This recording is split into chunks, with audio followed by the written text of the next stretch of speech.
আমি একটা কোণায় দাঁড়িয়ে দেখছিলাম দুটি ছেলে গেরুয়া বসন পরে মন্দিরের সিঁড়ি মুছছিল।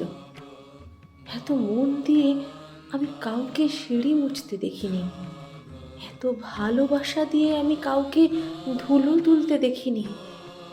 সিঁড়ি নয়, যেন জননীর ত্বক থেকে ধুলো তুলছিল।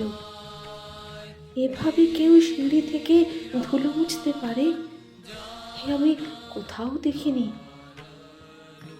স্থিতপ্রজ্ঞ মহারাজকে জিজ্ঞাসা করলাম, এই ছেলে দুটি কে?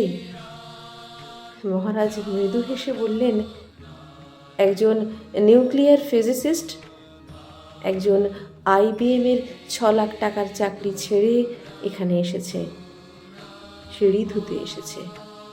যে সিঁড়ি দিয়ে মানুষ ওপরে ওঠে তা যেন পরিষ্কার হয়। মহারাজ চলে গেছেন। সন্ধ্যা নেমে আসছে গঙ্গায়। আমার ভেতরেও নামছে সন্ধ্যা। সারা পৃথিবীতে এত সিঁড়ি, সিঁড়িতে সিঁড়িতে এত দাগ, এত ক্রোধ, এত অপমান। আরতি শুরুর আগে মনে হলো, যে সিঁড়ি মুছতে পারে না সে কোনো দিন মানুষের চোখের জল মুছতে পারবে না।